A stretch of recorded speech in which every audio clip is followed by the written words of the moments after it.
முன்னொரு காலத்துல ஒரு கிராமத்துல ஒரு வயதான அம்மா ஒருத்தங்க வாழ்ந்துகிட்டு வந்தாங்க. அந்த அம்மாவுக்கு சொந்த பந்தங்கள் யாரும் கிடையாது. தனிமையில் தான் வாழ்ந்துகிட்டு வந்தாங்க. ஆனா என்னதான் அவங்க தனிமையில் இருந்தாலுமே அந்த ஊர்ல இருக்கிற எல்லா மக்களுக்குமே இந்த அம்மாவை தெரியும். எல்லாருக்கிட்டையுமே நல்லா பழகுவாங்க. தினம் தினம் நிறைய பேர் அவங்க வீட்டுக்கு வந்து உட்காந்து பேசிட்டு போவாங்க. சின்ன சின்ன குழந்தைகள் இருந்து பெரிய மனிதர்கள் வரைக்கும் எல்லாருக்குமே இந்த அம்மாவை தெரியும். இப்போ தினமுமே இவங்க சின்ன சின்ன குழந்தைங்கலாம் கூப்பிட்டு உட்கார வச்சு கதை சொல்லிக்கிட்டு இருப்பாங்க. இந்த கதைகள் அங்கே இருக்கிற எல்லாருக்குமே பிடிக்கும். அதனால பெரிய பெரிய மனிதர்கள் கூட சாயங்கால நேரத்தில் இவங்க வீட்டுக்கு வந்துடுவாங்க. ஒரே கலகலப்பாக அவங்க வீடு போய்கிட்டு இருக்கும். இந்த அம்மாவுமே ரொம்ப மகிழ்ச்சியாக தான் வாழ்ந்துக்கிட்டு வந்தாங்க. அவங்க சாப்பிட்றதுக்கு தினமுமே ஒவ்வொரு வீட்டில் இருந்து விதவிதமான சாப்பாடுகள் இவங்க வீட்டுக்கு வந்து சேர்ந்துடும். இவங்க சாப்பாட்டுக்கு எந்த பிரச்சனையும் கிடையாது. எந்த ஒரு குறையுமே இல்லாமல் ரொம்ப மகிழ்ச்சியாக வாழ்ந்துட்டு வந்தாங்க. அவங்க தனிமையில் இருக்கிற அந்த எண்ணம் கூட அவங்களுக்கு வந்தது கிடையாது. அந்த மாதிரி தான் அந்த கிராம மக்கள் அந்த அம்மாவை பார்த்துக்கிட்டாங்க.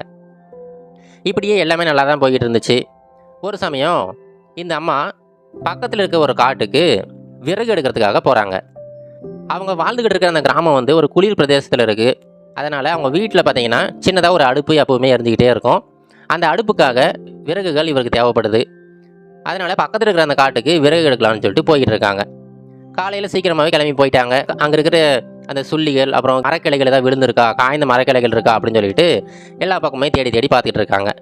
அவங்க அப்படி தேடி பார்த்துக்கிட்டு இருக்கும்போது அவங்களுடைய கண்ணில் ஏதோ ஒரு வித்தியாசமான பொருள் ஒன்று படுது.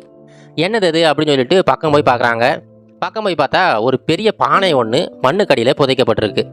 அந்த பானையோட ஒரு பகுதி மட்டும் உங்கள் கண்ணுக்கு தெரியுது. மற்ற எல்லா பகுதியுமே மண்ணுக்கடியில் புதைக்கப்பட்டிருக்கு. என்னது இது, காட்டுக்குள்ளே யார் பானையை புதைச்சி வச்சுருக்காங்க அப்படின்னு சொல்லிட்டு சந்தேகத்தோடையே அந்த பானையை தோண்டி பார்க்குறாங்க. தோண்டி அந்த பானை பார்த்தீங்கன்னா ஒரு துணியால் கட்டப்பட்டிருக்கு. அந்த துணியை கழட்டி பார்க்குறாங்க. இவங்களுக்கு ரொம்பவே ஒரு ஆச்சரியம். என்னென்னா அந்த பானை முழுசாக தங்க காசுகள் நிரம்பி கிடக்கு. அதை பார்த்த உடனே இவங்களுக்கு ரொம்ப பெரிய ஒரு மகிழ்ச்சி. என்னென்னா இவங்களுடைய கடைசி காலத்தில் இவ்வளோ பெரிய ஒரு பொக்கிஷம் கிடச்சிருக்கு. கண்டிப்பாக இதை வச்சு நம்ம ஒரு பெரிய வீடு கட்டிடலாம். இதுக்கப்புறம் நம்ம வந்து எந்த ஒரு வேலைக்கு எதுக்குமே போக தேவையில்லை. இதுக்கப்புறம் இருக்கிற நம்மளுடைய வாழ்க்கையை இந்த பணத்தை வச்சு ரொம்ப மகிழ்ச்சியாக செலவழிக்கலாம். அந்த பெரிய மாளிகையில் ஒரு அழகான ஒரு சொகுசான ஒரு சேரில் ரொம்ப அமைதியாக உட்காந்துக்கிட்டு நம்மளுடைய கடைசி காலத்தை கடந்து போகலாம் அப்படின்னு சொல்லிட்டு ஒரு எண்ணம் இந்த அம்மாவுக்கு வருது.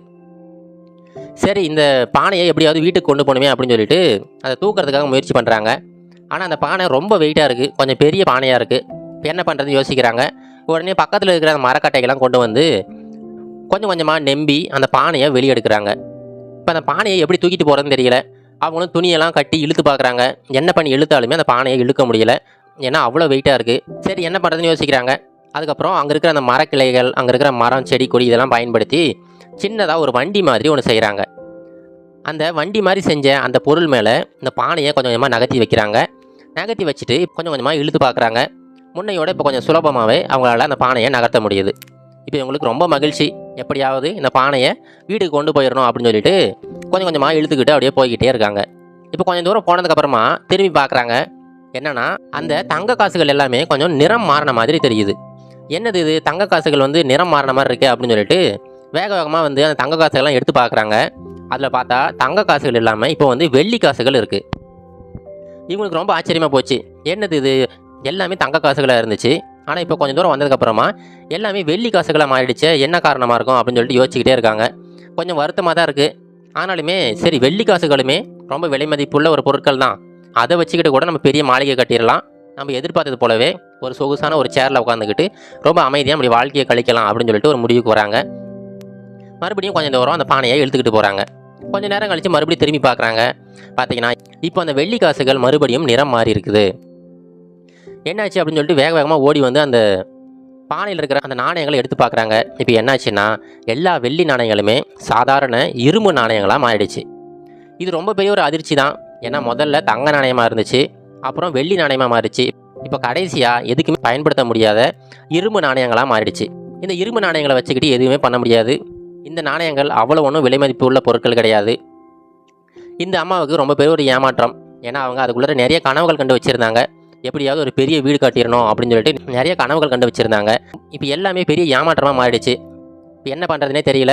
சரி, பேசாமல் அந்த பானையை அங்கேயே வச்சுட்டு இவங்க வீட்டுக்கு போயிட்டாங்க.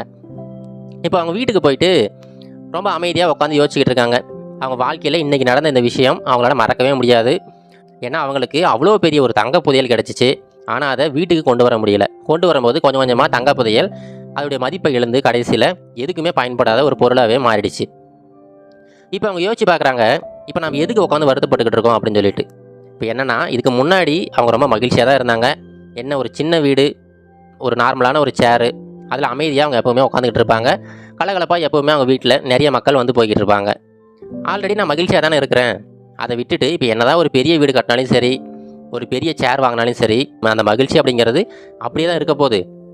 நான் ஏற்கனவே மகிழ்ச்சியாக தான் இருக்கிறேன். அப்படி இருக்கும்போது அந்த புதையல் வந்து எனக்கு தேவையே இல்லையே அப்படின்னு சொல்லிட்டு அவங்க மனசுக்குள்ளார ஒரு எண்ணம் தோணுது.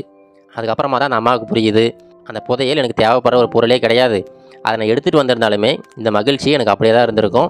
அதனால் நான் இருக்கிற வீட்டில் அந்த பொருட்களை வச்சுக்கிட்டு இந்த மக்களோட ரொம்ப மகிழ்ச்சியாக தான் இருக்கேன் அப்படின்னு சொல்லிட்டு அவங்க மனசுக்குள்ளார ஒரு புதுவிதமான எண்ணம் தோன்றுது. இதன் பிறகு முன்னாடி இருந்த அந்த மகிழ்ச்சியை விட ரொம்ப அதிகப்படியான மகிழ்ச்சியாக அவங்க வாழ ஆரம்பிக்கிறாங்க.